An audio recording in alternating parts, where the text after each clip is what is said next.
വെനസ്വേലയിലുണ്ടായ ശക്തമായ ഭൂചലനത്തിൽ മരണസംഖ്യ ഉയരുന്നു. ഇതുവരെ 235 പേർ മരിച്ചു.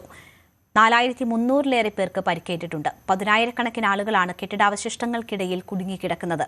അതിനിടെ ലോകരാജ്യങ്ങൾ വെനസ്വേലയ്ക്കായി സഹായം എത്തിച്ചു തുടങ്ങി. വെനസ്വേലയിൽ ഇന്നലെയാണ് ഈ ഇരട്ട ഭൂചലനം ഉണ്ടാകുന്നത്. ഈ ഭൂചലനത്തിന്റെ നടുക്കം ഇപ്പോഴും വെനസ്വേലയ്ക്ക് വിട്ടുമാറിയിട്ടില്ല.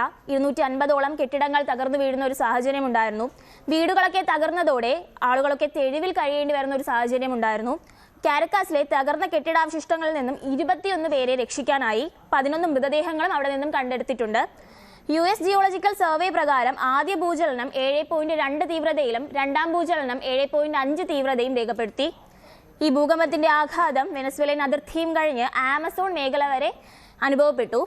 വൈദ്യുതി ബന്ധവും മൊബൈൽ നെറ്റ്വർക്കും പൂർണ്ണമായും തടസ്സപ്പെട്ടു കിടക്കുന്ന ഒരു സാഹചര്യമാണ് നിലവിലുള്ളത്.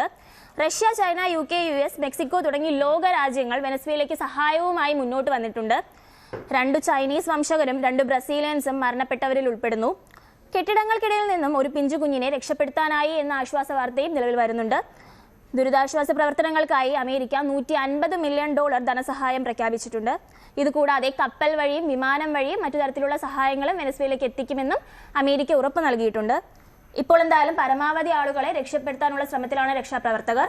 ഒരു നൂറ്റാണ്ടിലെ തന്നെ ഏറ്റവും വലിയ ഭൂചലനമാണ് വെനസ്വേലയെ ഈ കഴിഞ്ഞ ദിവസം പിടിച്ചുലച്ചത്. കൂടുതൽ വാർത്തകൾക്ക് News 18 Keralam YouTube channel subscribe ചെയ്യുക.